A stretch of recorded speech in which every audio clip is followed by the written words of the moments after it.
Some relationships don't end with fights or betrayals. They end in silence, with two people walking away because neither knows how to say what really matters. My name is Nathan Hayes. I'm 36, an architect in Portland, Oregon, and 3 years ago, I let the woman I loved walk out of my life without telling her the truth about why I couldn't ask her to stay. Her name was Olivia. We were together for 2 years, good years, the kind where everything felt easy until it suddenly wasn't. We didn't fight. We didn't blame each other. We just stopped. She said maybe we wanted different things. I said maybe she was right. And that was it. No tears, no arguments, just silence where words should have been. I thought I'd never see her again. Then last week, my firm won a contract to redesign the community center in my hometown of Bend. When I walked into the first meeting, Olivia was sitting at the table. Project manager. My project manager. And suddenly, all the words I never said were fighting to get out. Stay with me until the end of this story. Olivia looked different. Her hair was shorter, barely touching her shoulders. She wore professional clothes, a navy blazer and simple white blouse, nothing like the vintage dresses she used to favor. But her eyes were the same. Brown, intelligent, the kind that saw through pretense.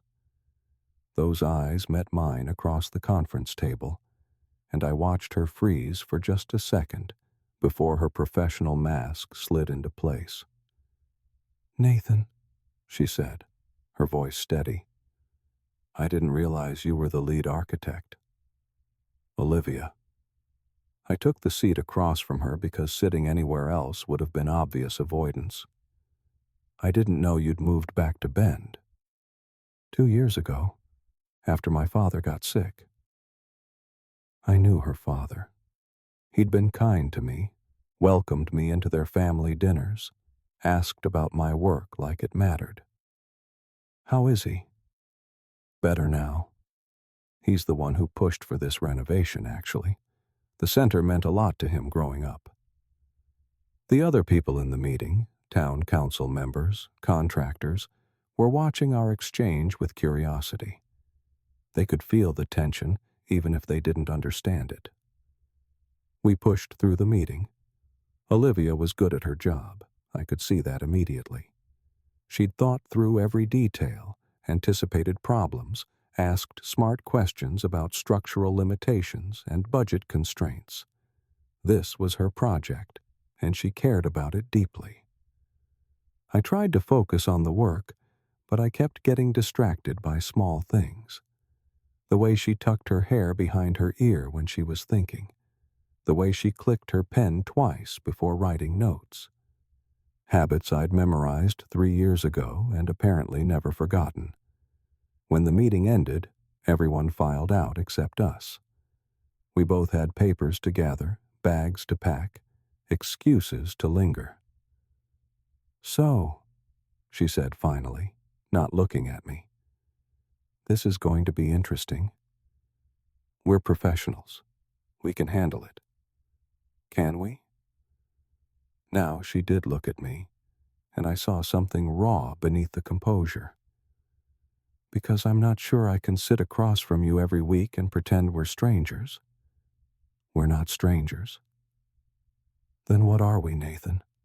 Because 3 years ago, we were in love, and then we weren't. And I still don't really understand what happened." I wanted to tell her. Right there, in that empty conference room, I wanted to explain everything. But the words stuck in my throat the same way they had 3 years ago. "We wanted different things," I said, repeating the lie we'd told ourselves. "Did we? Or did we just stop trying?" Before I could answer, her phone rang. She glanced at it, then back at me. "I have to take this." "Of course." She left, and I stood alone in the room where we'd just spent an hour pretending the past didn't matter. But it did matter. It mattered so much I could barely breathe around. Bend wasn't a big town. 20,000 people, the kind of place where everyone knew everyone's business. My mother still lived here, and within 24 hours of that first meeting, she'd heard I was working with Olivia. "You didn't tell me," she said when I stopped by her house. "It just happened." "How is she?" "Professional, competent, completely over me." My mother gave me that look she'd perfected over 36 years of dealing with my evasions. "And are you over her?" I didn't answer, which was answer enough. The project required me to be in Bend 3 days a week for the next 6 months. I'd rented a small apartment rather than stay with my mother, needing space to think, or maybe space to avoid thinking. Olivia and I developed a rhythm. We'd meet at the site, discuss progress, review plans. We were polite, professional, careful never to mention anything personal. But Bend was too small for complete avoidance. I ran into her at the grocery store, both of us startled to find ourselves reaching for the same brand of coffee. We ended up at the same restaurant one evening, her with friends, me alone with my laptop. Our eyes met across the room, and the weight of everything unsaid felt like a physical thing.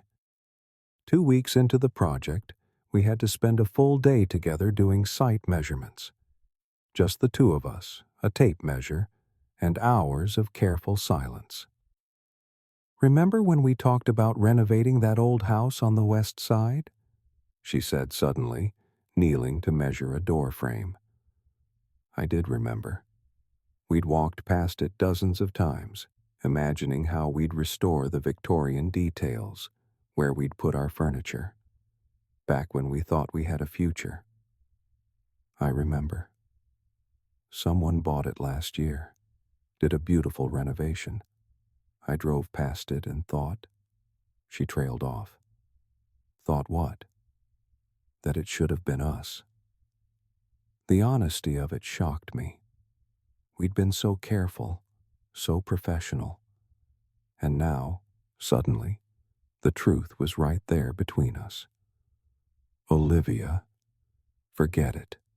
I shouldn't have said anything. She stood, marking measurements on her clipboard. We should keep moving. But something had shifted.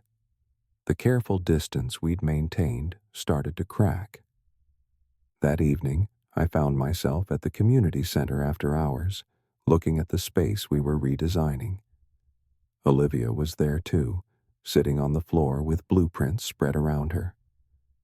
"Can't sleep?" I asked from the doorway. She looked up, startled. "Something like that. You?" "Similar problem." I sat down across from her, and for a moment, we just existed in the same space without pretense.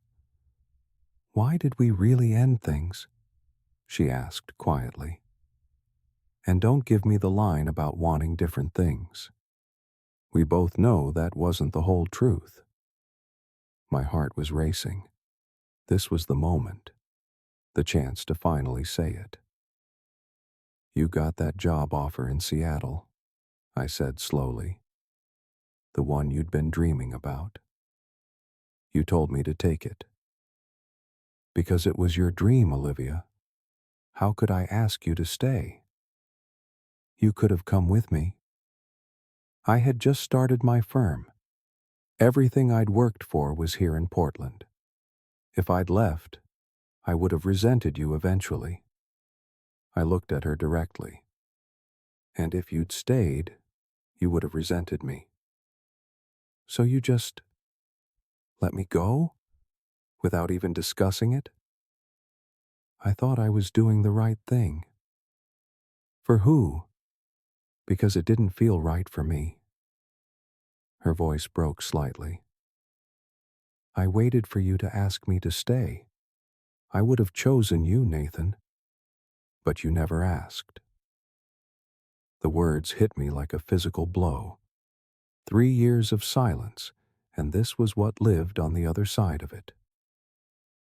I thought you'd be happier, I said. I was miserable.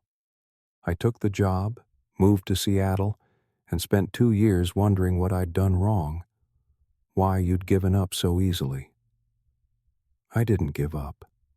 I loved you too much to hold you back. That's not love, Nathan. That's fear. She was right. I'd been afraid of being the thing that limited her, afraid of asking for something she might not want to give, afraid of the vulnerability that comes with fighting for someone instead of letting them go. I'm sorry, I said. Me too. We sat there as the last light faded from the windows, two people finally being honest about all the ways we'd failed each other. And I realized the silence hadn't protected us at all. It had just frozen us in place. After that night, everything changed. Not dramatically. We still kept our professional distance during meetings. But in the quiet moments, in the early mornings at the site, or the late evenings reviewing plans, we started actually talking. Olivia told me about Seattle, how she'd excelled at the job but never felt at home, how she'd dated but never seriously, always comparing everyone to a standard she wouldn't name, but we both knew was me. I told her about Portland, how my firm had succeeded but felt hollow, how I'd convinced myself I was better off alone, that relationships required sacrifices I wasn't willing to make. We're both idiots, she said one evening, sitting on the steps of the half-renovated center. Agreed. We had something real, and we just walked away from it. Because we thought we were being noble. We were being cowards. She wasn't wrong. It was easier to let go than to fight. Easier to pretend we wanted different things than to admit we were scared of wanting the same things together. The project was going well. The renovation was ahead of schedule, the budget under control. In another 3 months, it would be finished, and I'd return to Portland. Olivia would stay in Bend. Just like before, we'd go our separate ways. Except this time, we both knew what we were walking away from. What if we tried again? I said one night. We were in my apartment, reviewing final designs, both of us pretending we needed to work this late. Olivia looked up from the blueprints. Tried what? Us. What if we actually tried this time? No silence, no noble sacrifices, just honesty about what we want. And what do you want, Nathan? You. I want you. I wanted you 3 years ago, and I want you now, and I'm tired of pretending otherwise. She set down her pen carefully. I live in Bend. You live in Portland. That's the same problem we had before. Portland's 3 hours away. I could work remotely part-time. Or you could... No. She stood up, and I could see fear replacing the hope that had been building. We're doing it again. We're trying to solve the logistics before we even address the real issue. Which is? That we don't trust each other. You didn't trust me enough to ask me to stay. I didn't trust you enough to tell you I would have stayed. Her voice was shaking now. What makes you think it would be different this time? Because we're different. We know what we lost. Knowing isn't the same as fixing it. She gathered her things, moving toward the door. I can't do this again, Nathan. I can't be with someone who'll make decisions for me because he's afraid to ask what I actually want. Olivia, wait. I need space. We'll keep the project professional, but I can't do this. She left, and I stood in my empty apartment with all the words I should have said 3 years ago still stuck in my throat. The next week was torture. Olivia kept every interaction strictly professional. When we had to be together, she maintained perfect distance. When I tried to bring up what had happened, she changed the subject back to the project. I was losing her again. Except this time it hurt worse because I knew exactly what I was losing. My mother, who'd somehow heard about everything because small towns have no secrets, cornered me one evening. "Stop being an idiot," she said with her typical lack of diplomacy. "I don't know what you're doing the same thing you did 3 years ago. You're deciding what's best for Olivia without actually asking her. She said she needed space.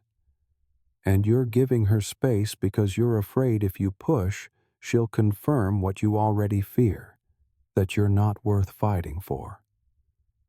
The truth of it stung. "What if she's right to walk away?" I said. "What if I can't give her what she needs?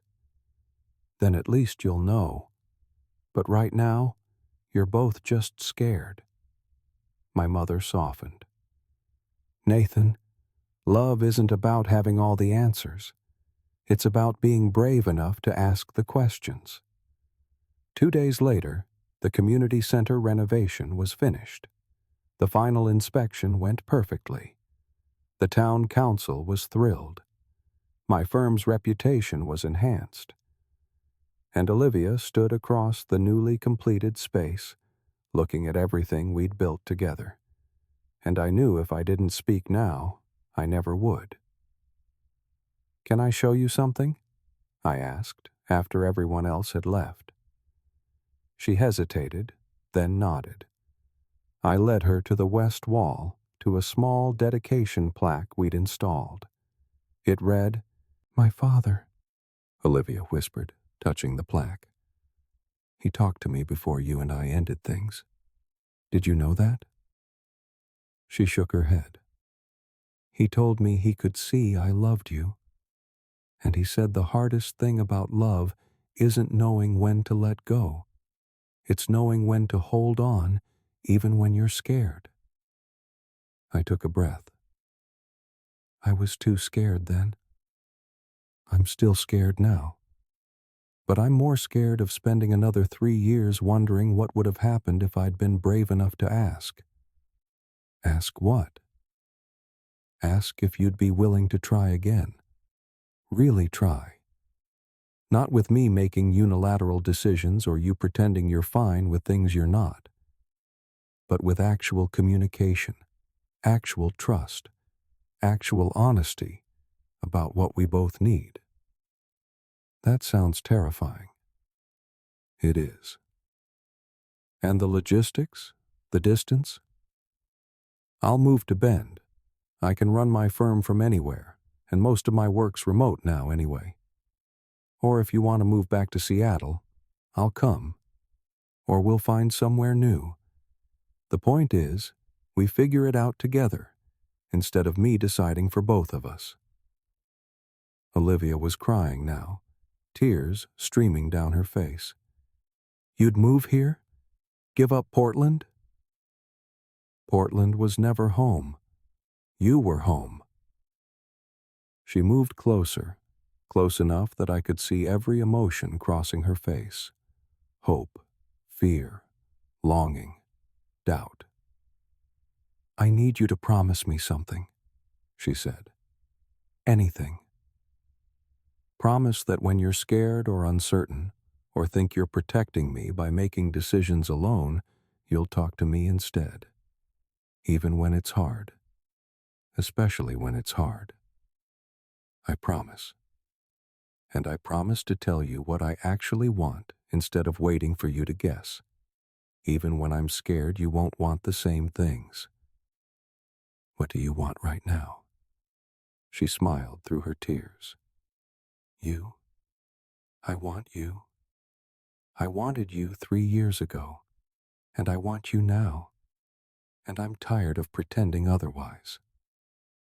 I laughed because she'd used my exact words. Then I kissed her, right there in the community center we'd rebuilt together, and it felt like coming home after being lost for years. We didn't solve everything that night. We still had details to work out, fears to address, patterns to break.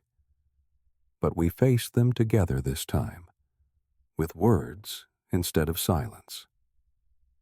I did move to Bend, merged my Portland office into a smaller local operation, and found I preferred the slower pace, the closer community.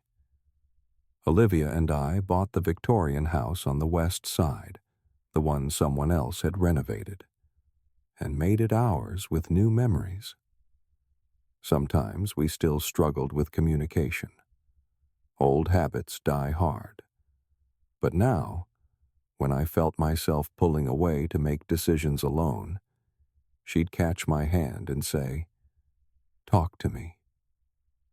And I would. And when she felt herself withdrawing to avoid being vulnerable, I'd ask, "What do you need?" And she'd tell me. We got married 2 years later, in the community center her father had loved, surrounded by the town that had watched us fall apart and come back together. During our vows, I promised to always ask instead of assume. She promised to always answer honestly, and we both promised that silence would never again be our solution. Because the truth is, the words we don't say don't protect us.